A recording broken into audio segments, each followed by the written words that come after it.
జీవితమే ఒక ఆట సాహసమే పూబాట జీవితమే ఒక ఆట సాహసమే పూబాట నాలో ఊపిరి ఉన్నన్నాళ్ళు ఉండవు నీకు కన్నీళ్ళు అనాథలైన అభాగ్యులైన ఫోన్ ఎంతసేపు అయి రింగ్ అయ్యబట్టి ఈయన ఇంకా లిఫ్ట్ చేస్తలేడు. అసలు ఉన్నవాళ్ళు లేడా?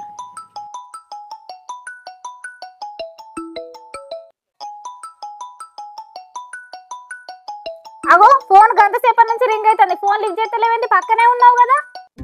నాకు రోజు ఫోన్ మోగుతా అంటే గుండె జల్ జల్లు అంటుంది. ఎప్పుడు ఎవరొచ్చి ఏ మాట అంటారు, ఎవరొచ్చి ఇంటి మీద వాడి లొల్లి చేస్తారు అని.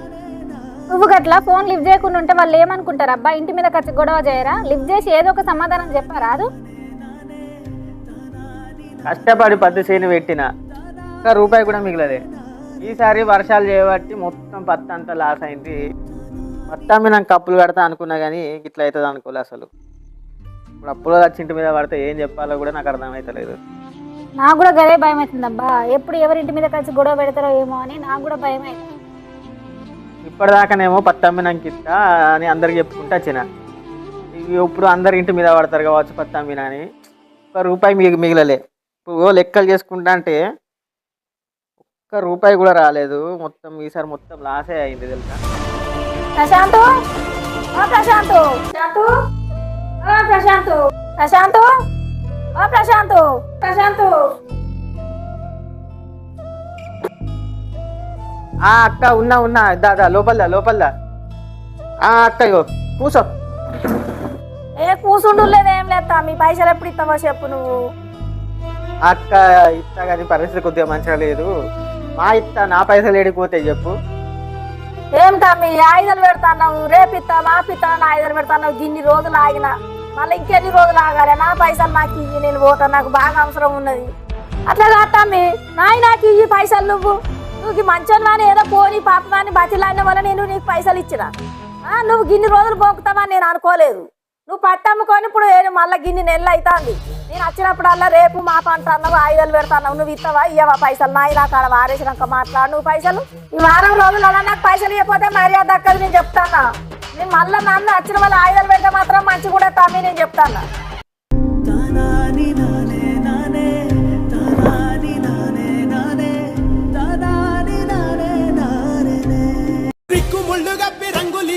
లోకమంటే పెద్ద నాటకమే తెలియకనే సాగే కథనం నీవు పెట్టుకు.